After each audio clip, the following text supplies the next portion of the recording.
Très chers téléspectateurs de MS Télévision, nous vous saluons. Voilà, nous sommes là aujourd'hui pour notre tranche Face aux jeunes. Une émission qui reçoit pour vous de jeunes avec qui nous nous entretenons sur divers phénomènes qui touchent la société congolaise et quinoise en particulier. Deux fois, on touche aussi l'international. Et aujourd'hui, nous allons parler du phénomène Bana Lelo. Ok, quand je parle du phénomène Bana Lelo, là où vous êtes, vous pouvez comprendre déjà que c'est un phénomène vraiment qui fait ravage dans la jeunesse. Et comme je l'ai dit que nous recevons de jeunes, sur ces plateaux, je ne suis pas seule. Je suis accompagnée de deux belles demoiselles avec qui nous allons parler du phénomène Bana Lelo. Bonjour mesdames. Bonjour. J'espère que vous allez bien. Très bien, merci. Ok, ça va. Chacune de vous va se présenter. On va commencer avec madame à gauche. Vous pouvez vous présenter le nom s'il vous plaît. Bonjour, très chers téléspectateurs. Et déjà, avant de me présenter, je tenais à dire un grand merci à vous, mademoiselle Boudia Narsila, pour cet honneur que vous me faites de partager votre plateau. Et je m'appelle Joëlla Kipaou, mannequin photo, je tiens à préciser. Oui. Également, j'évolue dans la mode, la publicité. Et en dehors de cette casquette, je suis juriste. Voilà. Ok, d'accord, merci. Joëlla Kipangu, merci beaucoup. Et à notre droite, nous avons... Merci pour la parole. Oui. Je suis la sœur Caroline Mika. Je tiens à remercier d'abord pour cette occasion qui m'a été donnée d'être dans cette émission. À part ça, à part d'être sœur, je suis étudiante à l'Université de Kinshasa en faculté de médecine. D'accord, merci. Nous avons Joëlla Kipangu et Caroline Meta avec qui nous allons nous entretenir sur le phénomène Bana Lelo. Alors, on va commencer avec Joëlla Kipangu. On va prendre le phénomène Bana Lelo dans sa globalité, avant que nous puissions toucher le point qui va au fait faire notre vif d'aujourd'hui. Dites-nous un peu, quand vous entendez phénomène Bana Lelo, qu'est-ce que ça vous dit? Qu'est-ce que vous pouvez dire du phénomène Bana Lelo? Déjà, personnellement, je pense que c'est l'ensemble de traits qui caractérisent essentiellement la nouvelle génération. Oui. Quand je parle de la nouvelle génération, je prends l'année 2000 à nos jours, parce qu'on va dire c'est vraiment quelque chose qui est vraiment dans l'actualité, comme vous l'avez dit tout à l'heure. Et c'est cet ensemble de traits qui caractérise la nouvelle génération, comme je disais, dans sa particularité, son mode de vie, le style linguistique, l'habillement, le comportement. Donc c'est cet ensemble d'un tout qui fait justement référence à la jeunesse, ou même un peu plus loin, je dirais que le phénomène Bana Lelo, c'est cette appellation qui vient déjà faire une ligne de démarcation entre la nouvelle génération et l'ancienne génération. Voilà, les phénomènes Bana Lelo viennent faire une démarcation entre l'ancienne époque et notre époque. Comme l'a dit Joëlla Kipangu, que ces phénomènes touchent plusieurs aspects de la vie de jeunes aujourd'hui. Et aujourd'hui, nous allons parler du phénomène Bana Lelo dans le domaine, dans l'aspect de l'habillement. Voilà. Alors, Caroline Meta, nous allons parler du phénomène Bana Lelo dans le domaine, l'aspect de l'habillement. Qu'est-ce que tu peux dire au fait, en voyant l'habillement de jeunes aujourd'hui, comment est-ce que nous nous habillons? Alors, qu'est-ce que tu peux dire du phénomène Bana Lelo? Bon, le phénomène Bana Lelo, sur le plan habillement, ce que je peux dire, déjà, le phénomène Bana Lelo, nous voyons la nouvelle génération. Comme a dit la sœur Joëlla, c'est les jeunes qui sont nés à partir de l'an 2000. Là, je vois les 21e siècle qui sont maintenant. Et comme nous voyons le 21e siècle, cela nous amène à la mondialisation. Quand je vois la mondialisation, il y a une nouvelle technologie. Quand nous voyons, les jeunes veulent voir ce qui plaît ici. Là, nous voyons la télévision, nous avons Internet. Et quand nous voyons comment les gens du cinéma s'habillent, ou soit les gens du NBA, voilà, les gens ont la facilité d'adopter ce que voient, ce que font les gens à la télévision. Et ils pensent que c'est mieux et puis ils oublient notre culture africaine. Quand ils pensent que non, c'est du fond, les publicités, les Minaj, les Kim Kardashian, ils pensent qu'eux, ils s'habillent mieux que notre culture africaine. Je peux dire ça. Voilà les phénomènes Bana Lelo du côté habillement. Donc on peut prendre ça que le jeune aujourd'hui, le jeune Congolais, Quinois que nous sommes, nous adoptons plus ces côtés-là étrangers, occidentaux, de ces personnes-là. Comment est-ce qu'ils s'habillent alors? Ok, merci beaucoup. Voilà, maintenant nous allons parler de ces phénomènes, Joëlla Kipango. Dis-nous un peu. D'après toi, les phénomènes Banalelo, d'après ce que vient de dire Caroline Mita, cela intègre la jeunesse d'un côté positif ou négatif? Bon, déjà, je pense qu'en ayant un regard assez perçant et particulier, je commencerai par dire d'abord que ça a un côté négatif. Ok. Qui, du reste, je pense que quand on parle des apports, il y a toujours un côté positif et négatif. Mais d'abord, je touche l'aspect négatif parce qu'on vit dans cette société. On est nous-mêmes d'ailleurs entraînés dans tout ça. Il y a personne qui est mis à l'écart. Je pense que comme on essaye toujours de copier ce qu'on voit ailleurs, ce qu'on voit chez les voisins, on essaye parfois d'oublier nos mœurs et nos coutumes, parce qu'on n'a pas oublié, nous sommes de Bantou, nous sommes africains, et dans notre culture, l'éducation que nous avons reçue, ces côtés qui nous identifient d'ailleurs, on a ces côtés de préserver, de nous garder, de toujours s'habiller décemment, mais ce qui n'est plus remarquable aujourd'hui, parce qu'on a essayé vraiment de nous identifier à ce qu'on voit ailleurs. Là, je parle plus de la mode qui s'enlève comme ça, de les avancer, comme la soeur l'a dit, c'est pas seulement sur le côté de la technologie, mais il y a également l'habillement, la mode, la coiffure, toutes ces choses-là mises ensemble portent un effet négatif sur la jeunesse. Pourquoi? Parce qu'on oublie qui nous sommes réellement. On veut plus s'identifier. J'avais dit X allait porter tel vêtement, j'avais dit Y allait faire tel truc, alors qu'on devrait bien sûr prendre ce qui amène tout ce qui est nouveau pour essayer de rester dans notre authenticité. Parlant des apports, je pense plus pour le côté négatif. Pourquoi? Parce qu'aujourd'hui, c'est vraiment tout le monde qui s'est plaint de l'habillement de jeunes. C'est vraiment plus une chose sur laquelle on peut douter. Nous-mêmes, en tant que jeunes, on sait parfois qu'on a cette tendance à nous laisser aller, à faire un peu de choses plus pour plaire aux gens qui nous regardent, plus pour essayer de se dire je dois être vraiment dans ce qui s'est fait, dans c'est comme on dit, hein, l'équiléllo, quoi, voilà. Vraiment rester dans ça, alors qu'on oublie qui nous sommes, de quelle famille nous venons. Et au-delà de tout ça, je pense qu'on doit prendre en compte le côté de la chrétienté. Parce que là, c'est vraiment important. Très important. Je suis jeune, oui. Je m'habille à la mode, oui. J'essaye de me conformer à ce qui est présent, mais qui je suis en réalité. En réalité, là, je pense que c'est un point. Et pour le côté positif, il n'y a vraiment pas trop à dire parce que j'ai déjà essayé de le mentionner tout à l'heure. C'est fait un point de plus. Ça nous ramène quelque chose de nouveau dans l'accoutrement parce qu'aujourd'hui, je sais que je suis devant une journaliste qui est tellement très belle, tellement très bien habillée. Merci beaucoup. C'est propre, elle a la merveille.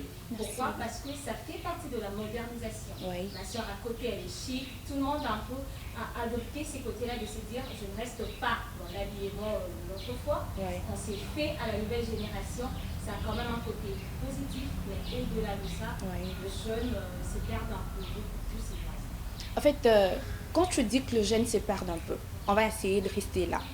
Alors, on doit comprendre par là que ces personnes qui sont à la base, si je peux aller du côté dépravation de mœurs, c'est nous-mêmes le jeune, ou bien ce sont nos familles, ou bien c'est juste cette culture étrangère qui est vraiment étrangère à la nôtre, qui est à la base au fait de cette dépravation de mœurs pour le jeune congolais et quinois.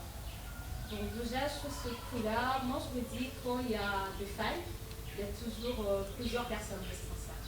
Mais quand on parle de l'habillement, et déjà quand on est face aux jeunes, et que nous-mêmes d'abord nous sommes jeunes, la grande partie de la responsabilité est dans le nous. Pourquoi? Parce que je me dis que nous ne sommes pas permis de tout copier, nous ne sommes pas permis de tout prendre. Je me suis toujours dit que dans cette vie, tout semble être utile, mais tout ne nous est pas permis. Donc, premièrement, le jeune d'abord, on endosse cette responsabilité. Parce que ça va de nous, c'est de nos vies qu'il est question, notre habillement, la présentation et l'impression qu'on fait.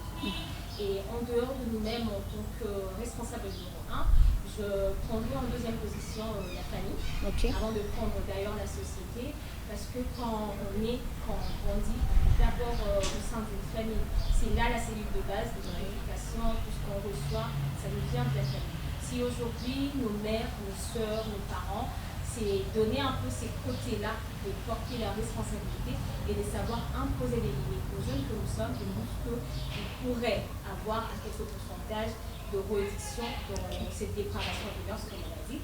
Et ensuite, je prendrai la société, mais pas en tant qu'un très grand responsable. Pourquoi? Parce que quand tu t'habilles, c'est d'abord toi. Après, c'est ta famille. Le reste du monde, la société, du reste n'a pas un côté assez pesant sur ton habillement parce que tout ne vient que de toi.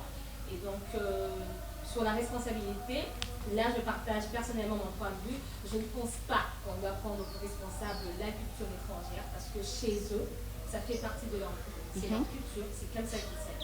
Nous, on regarde, mais on n'est pas censé copier. Tout comme la culture étrangère a un œil aussi sur notre culture, mais je ne dirais pas qu'elles ont cette facilité-là de copier. De copier, oui. Donc voilà un peu la responsabilité.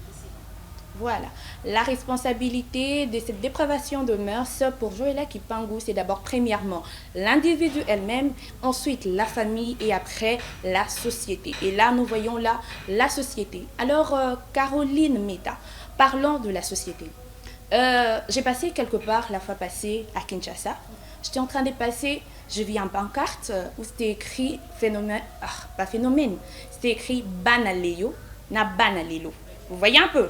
Donc, quand j'ai vu l'image, j'ai déjà compris qu'on faisait référence à des époques différentes. Vous voyez? Banaleyo, donc c'est l'époque ancienne. Banalelo, c'est nous autres là. Alors, dites-moi un peu, Caroline Meta, d'après vous, entre Banaleyo na Banalelo que nous sommes, du côté aspect autozo le belaya, habillement, y a-t-il une différence? Y a-t-il un apport? Ou bien c'est juste que ces mœurs-là sont en train de baisser, quoi. On va plus vers les mâles, tu vois un peu. Donc, est-ce que l'époque ancienne s'habillait mieux que nous autres aujourd'hui? Je dirais oui. Oui. Parce que quand je vois l'époque ancienne, nos mamans s'habillaient décemment. Mais comme on voit les jeunes d'aujourd'hui, d'abord un s'habille en exposant son corps. Ok. Et pourtant, ce qui est exposé, c'est j'ai là la soeur qui fait de la mode, je pense. Quand tu exposes ton corps, tu attires les gens vers toi. Donc tu dis que me voici, regardez-moi, hein, je suis là libre. Comme il y avait des fois on disait, si je vois une fille qui met du crayon jusqu'à là, qui monte, je suis une femme libre, suivez-moi. C'est genre aussi pareil avec les amis. Quand tu exposes déjà ça, tu marches, donc tu attires les hommes, venez, je suis libre.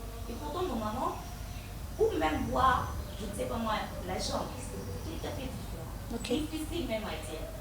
Quand une maman marche, tu sens vraiment que c'est une femme plus spectacle, qui se respecte elle-même. Mais un jeune qui marche, tu regardes moi, je ne sais même pas quoi dire. Je regarde quelque chose. Mais cette fille, elles sont douces. Donc le jeune aujourd'hui, on n'a pas le respect de soi du côté habillement. Oh là là, c'est choquant ça. C'est choquant. Vraiment, c'est vraiment choquant. C'est choquant. Oh là là. Parce que quand tu marches, tu vois une fille qui s'y met, tu es dans un taxi. Ok. Voyons même s'il y a des choses qui se font dans un taxi. Tu sais déjà que tu as mis quelque chose là pour... Et puis, tu te mets devant un papa. Ok. Mais tu dis quoi, c'est papa. Ferme les yeux. Compliqué, hein? C'est ça, c'est très compliqué. Vraiment. Tu vois, mais quand nos mamans s'habillaient, tu vois, un peu là, même si elle s'est mis comment, même si elle écarte les jambes, elle est là normale, elle peut se mettre dans toutes les positions qu'elle veut. Maintenant, là, je ne peux pas te mettre dans une position là, quand tu te sors là, parce que tu es en train de là, regarde comment tu t'habilles là, tu es mal habillée, mais tu t'assis, tu écartes les jambes. Tu vois un peu ça? Ok. Donc, c'est tout à fait différent, mais c'est important dans le corps. Ok, donc l'ancienne époque est mieux que la nôtre aujourd'hui du côté habillement. Ah, je me demande bien si nos téléspectateurs sont du même avis que vous, hein? Vraiment, parce que là, vraiment, c'est compliqué. Je pense que oui, hein. C'est un domaine où on peut pas Cette se jeune demander fille-là le qui pied. s'habille, On peut pas se demander le pied. cette jeune fille-là qui nous regarde, qui s'habille avec une courte jupe et puis qui met son cinglé et puis elle marche dans la rue, quand elle vous suit comme ça, vraiment, désolée, elle n'est pas d'accord avec vous. Elle s'est dit que, bon, non, Tambolana, elle est comme pépé quand même. Non, mais c'est là. Oui, hein? Et souvent, tu sais ce que c'est dit? Ah. Tambolana. Ah, ok, voilà. Et on C'est dit- démocratique, c'est Hein? ça. Vraiment compliqué. Il y a d'autres même qui arrivent jusqu'à dire que, bon, de toutes les façons, Ataba Moni, mais en Simbatin, Ah, c'est voilà, homonyme aussi. au moins, moi, Simbité. Bon, c'est normal. Bon, toi qui n'es pas du sens. Mais Moutamoni, ma Simbatin, c'est Non, cool. le problème n'est pas, il n'y a que Simba. Ok. Le problème, c'est simplement, tu te donnes de la valeur. C'est ça, la Moi, je dis ça, une femme, en fait, en même temps, nous sommes les plus belles créatures de l'univers, ça fait en tout cas, mais en même temps, au-delà de la beauté que nous voulons donner extérieurement, le fond est important, c'est très important. Ok. Donc, je peux bien nous dire, je fais ci Mais après, tu rentres, tu te dis non, je ne peux pas faire ça. Ouais. Le problème, c'est de se connaître d'abord. Moi, je me dis que l'ignorance, c'est quelque chose qui peut tuer et dans tout le monde. T'entraîner dans des choses qu'après, tu vas regretter. Pourquoi? Parce que tu ne sais même pas qui tu es. Tu ne sais pas de quoi sera fait demain. On voit aujourd'hui, c'est ça avec la jeunesse. Je me vois aujourd'hui, Nazama, et tout qui est là, je mets mon jeans, je mets mon cinglé, mon bustier, j'ai mis ma poitrine en valeur. Ok, d'accord, on t'applaudit pour de milliers de followers, pour de j'aime sur les réseaux sociaux. Tu fais la star, mais demain. Ok. Qu'est-ce que tu fais ça? Comme un philosophe a dit, connais-toi toi-même et découvre le bien qui est en toi. Donc, voilà. Ok, d'accord. Oui. On reconnaît une personne par son nom. Oui. Ça marche, on peut reconnaître comment c'est sort d'une bonne famille. Oui. Oui. Quand tu sors déjà avec un ami, là, je ne sais pas moi, tu vas déjà comment c'est fait. Je sors pas d'une famille, donc c'est une vie. Voilà. Merci beaucoup, mesdames, mesdemoiselles, si je peux le dire ainsi. Vraiment. Joëlla Kipangu a touché un point là. Il a dit du côté, l'habillement. Tu dois savoir comment t'habiller. Beaucoup plus quand tu sais au fait que tu es chrétien. Voilà. On va prendre ces côtés-là. Bon. Est-ce que c'est une manière de dire que les personnes qui doivent bien s'habiller, ce sont juste le chrétien et les autres là peuvent se permettre de s'habiller comme ils veulent alors? Pas du tout. Comme elles veulent. Quand j'ai soulevé le point de la chrétienté, c'était déjà pour essayer de m'identifier. Ok. Au-delà de tout ce que je fais, j'ai la fierté de clamer haut et fort que je suis chrétienne. Okay. Et pas seulement chrétienne, je suis servante dans l'église. Oui. Donc je l'ai pris pour essayer un peu de ramener ces personnes-là qui me regardent, ces jeunes-là qui me suivent, chrétiennes ou pas chrétiennes, mais qui se disent être jeunes et faire ce que voit leur sang, ou qui peuvent donner de présents comme quoi je suis influenceuse. On va les dire comme ça parce que c'est vraiment ce qui Ok, les influenceuses, hein? Vraiment. Je suis triste, je fais ça, je fais ci. Moi, je suis dans le domaine de l'électricité, je travaille avec des gens, j'ai des contrats. Mais j'aimerais aujourd'hui dire qu'il y a de ces contrats-là que je manque de signer. Pourquoi? Parce que ça donne des exigences. Quand j'essaie de regarder, de me mettre face à ça, je ne pense pas seulement au contrat, pas à la visibilité, pas à l'argent à gagner, mais à la personne. Ok. Donc, quand on essaie d'être dans ces domaines-là, on est chrétien, on essaye de prêcher par tout ce que nous sommes. Avant peut-être d'ouvrir notre bouche, de parler autour d'une vie et tout ça, l'image que tu donnes, ta personnalité, ta vie, ton habillement, ça prêche plus fort que le monde de la personne. Ok. Donc, et là, on tombe du côté de la chrétienté, n'importe quelle autre personne, une jeune femme, une grande soeur, une petite soeur, qui nous suit en ce moment, j'aimerais juste nous rappeler que nous sommes deux femmes et au-delà de tout, nous devons nous respecter nous-mêmes avant que l'homme qui est capable de nous respecter, avant que la société. Voilà, merci beaucoup. Très chers téléspectateurs, comme vous pouvez le voir, nous avançons sûrement, lentement, vers la fin de notre programme de ce jour. Comme je l'ai dit au tout début, aujourd'hui, nous parlons du phénomène Banalelo. Et aujourd'hui, nous avons plus touché, allais-je dire, l'aspect de l'habillement. Sur ces plateaux, je ne suis pas seule, comme je l'avais présenté, je les avais présentés. Je suis avec Joëlla Kipangu et Caroline Meta. Voilà, Joëlla Kipangu, Caroline Meta, nous sommes presque à la fin de notre émission de ce jour. Alors, comme mot de fin, quels conseils pouvez-vous donner à toutes ces personnes qui nous suivent? En plus, vous savez quoi? Aujourd'hui, quand nous avons parlé, on a plus touché les filles, hein? Ouais, vraiment. Ben sérieux, les hommes sont restés à l'écart. Ça se comprend, tu sais pourquoi? Uh-huh. Parce que moi, je me suis toujours dit, en tout cas, je ne suis pas contre vous, mesdames. Je reste que je suis une femme, hein. Ok. Bien sûr. En tout cas, Ouais. quand on parle de l'habillement, c'est toujours référence aux femmes. Est-ce pour dire que les hommes s'habillent mieux que les femmes? Les hommes s'habillent mieux que les femmes, on va dire à 50%. Ok. Pourquoi? Parce que c'est déjà difficile de voir un homme, un vrai, hein, excusez-moi, un vrai, qui est déjà responsable, qui se respecte lui-même et qui a un certain niveau d'estime pour sa personne. Ok. De voir que son habillement de rouge. Du reste, je ne sais pas en quoi est-ce que l'habillement d'un homme peut se diriger, si ce n'est pas peut-être le jeune de 14 ans, 17 ans, qui, les adolescents, hein, c'est toujours aller d'ailleurs, mais c'est rare de voir un homme qui met son pantalon, sa chemise, sa cravate, une veste, en quoi est-ce que ça va donner? Donc on parle plus, on a plus martelé sur le fit, sur le table que nous sommes d'ailleurs. C'est plus parce que c'est sur nous que tous les yeux sont braqués. Dans nos quartiers, dans nos familles, à l'église, à l'université. Souvent quand on parle même de l'harcèlement, vous savez, c'est rare d'entendre un pote de l'auditoire qui vous dit en harcèlement, tel prof est en train de harceler. C'est vraiment rare. Pourquoi? Parce que c'est toujours garde-femme. On a déjà cette morphologie. Dieu nous a tellement bénis. On va dire comme ça. Attirante, hein? Un peu plus comme, voilà, un peu plus de travailler sur ça, voilà, de minutes, si jamais de ça. Et plus quand on parle de l'habillement, du coup, on va le faire. Là, c'est très logique, mais nous ne sommes pas contre les femmes qui nous suivent. Alors, Caroline Meta, ce n'était pas pour attaquer les femmes alors? Parce que vraiment... Celle-là qui nous suit va dire non. Yango bayele ka biso ou comment? Bayele ka biso ou comment? Vraiment.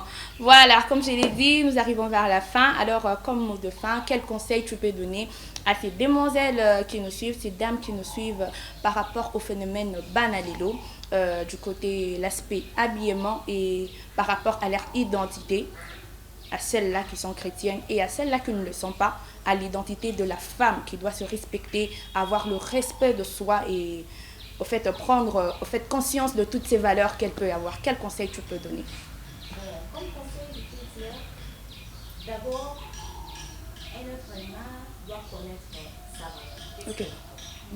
Quand je sais ce que je vaux, je ne fais pas de bêtises. Même dans la façon de parler. Donc, je sais me respecter avant qu'une autre personne me respecte. Comme on a dit que non, on reconnaît une personne par son habillement.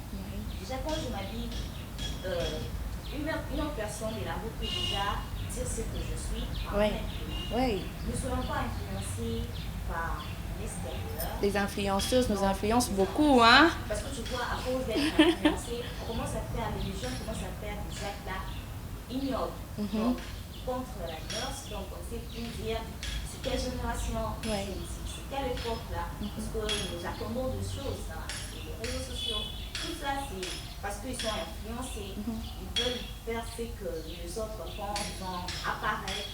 On peut bien copier, mais dans le bien. Dans le bien, bien sûr. Donc, nous voyons que dans ces temps ici, il y a de frères et sœurs, il y a mon ami qui est à côté ici, on peut copier comment les stars s'habillent. Des moments-là, quand ils partent dans des conférences, parce que les gens confondent. C'est ça. Maintenant, comme Rihanna sait à quoi s'est habillée dans une chanson, c'est comme ça qu'elle s'habille normalement comme ça en route. C'est pas ça. On peut voir que non. Quand il s'agit d'aller quelque part là, pour te représenter, elle s'habille normalement. Donc, quand je veux suivre une star, je regarde aussi dans sa personnalité. Quand elle dit quelque part, comment elle s'habille. Toi, mes copines, c'est moi ce que je vois. C'est que tu vois, voilà. Dans une série, je pense que non, ces gens-là, c'est pour ça qu'on appelle ça télé-réalité. C'est une fois que tout ce que tu vois là, c'est ça la réalité. Non, c'est pas ça. C'est pas ça. Donc, cherchons à copier ce qui est bien. Avant de voir de côté, juste d'abord, regarde, elle a quelle personnalité, moi, c'est ça. Donc là, je peux faire quelque chose de mieux, je peux copier, puis j'ai moi aussi. Voilà. Apporter son apport, son côté, sa touche personnelle au fait. Tu as vu ce qu'elle a mis, moi je dis amen, je copie, j'ai mis non. C'est pas l'évangile, hein. C'est pas l'évangile. Il y a un évangile qu'on dit amen, hein. Donc quand tu vois amen. Oui, amen.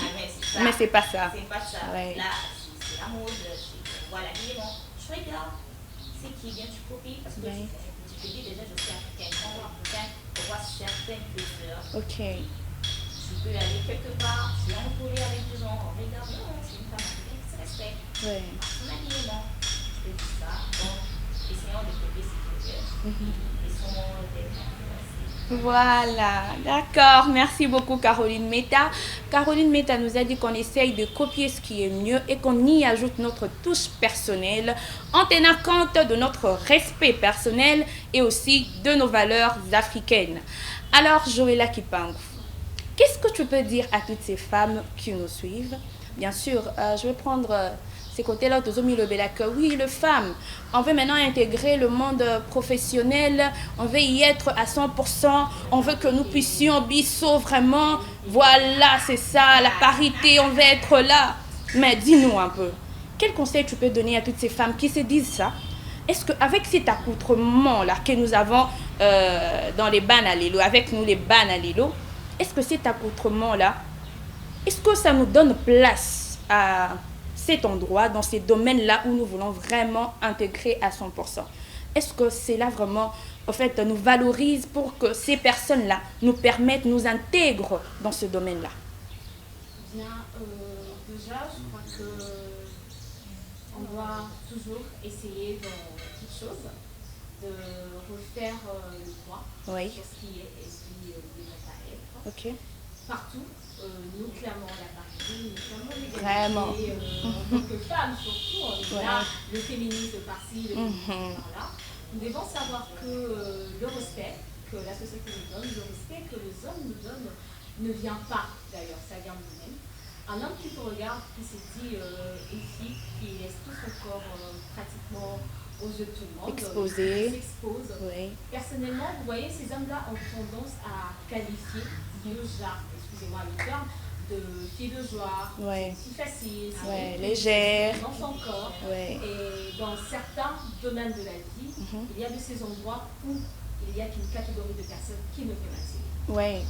Là, il faut qu'on se le dise clairement, chères grandes sœurs, chères petites sœurs, les amis de la même génération, essayons un peu de changer cette image que nous avons longtemps donnée à la société, longtemps donnée aux hommes, parce que ce qui est sûr dans chaque femme, dans chaque personne, il y a ces potentialités, il y a cette capacité-là de faire mieux. Moi, je ne doute jamais de la capacité de femme. Je me dis que dans plusieurs domaines de la vie aujourd'hui, que les hommes sont en train de gérer la femme ferait encore mieux.